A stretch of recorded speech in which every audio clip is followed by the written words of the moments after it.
પ્રધાનમંત્રી નરેન્દ્ર મોદી ચોમાસુ સત્ર દરમિયાન એનડીએ સંસદીય દળની મંગલ મિલન બેઠકમાં થયા સામેલ.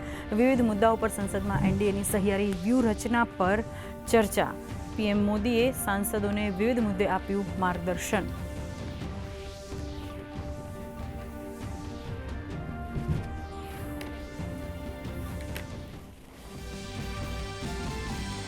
સંસદના ચોમાસા સત્રનો આજે બીજો દિવસ. જજની સંખ્યા વધારવા સંબંધિત વિધેયક પર લોકસભામાં ચર્ચા સૂચિબદ્ધ.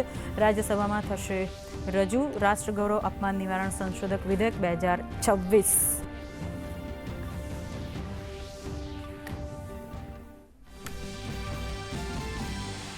મોલ્ડોવાની યાત્રા બાદ રાષ્ટ્રપતિ દ્રૌપદી મુર્મુ પહોંચ્યા ઉત્તર મેસેડોનિયા. રાષ્ટ્રપતિ અને પ્રધાનમંત્રી સાથે કરશે મુલાકાત.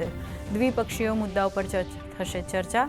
દ્રૌપદી મુર્મુ ભારત ઉત્તર મેસેડોનિયા બિઝનેસ ફોરમને પણ કરશે સંબોધિત.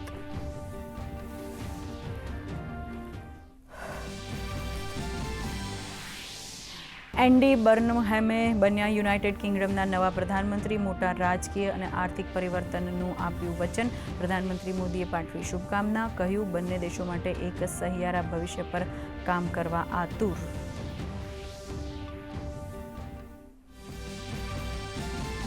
સિક્કિમમાં નિર્માણાધીન ટનલ ધરાશયી થતાં 8 શ્રમિકોના મૃત્યુ. 25 લોકો ફસાયા હોવાની આશંકા. નામચી જિલ્લામાં થયેલી ઘટના બાદ રાહત અને બચાવ અભિયાન ચાલુ.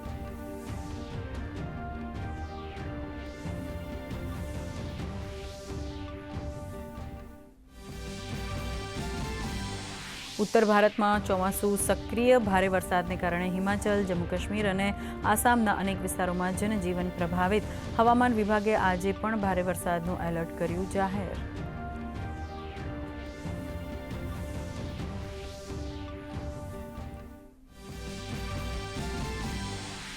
દક્ષિણ ગુજરાતમાં વહેલી સવારથી જામ્યો વરસાદી માહોલ. સવારે 6 વાગ્યાથી 10 તાલુકાઓમાં નોંધાયો 1 ઇંચથી વધુ વરસાદ. સુરતના પાલસાણામાં સૌથી વધુ 2.20 તો ગણદેવી પંથકમાં 2.01 ઇંચ વરસાદ.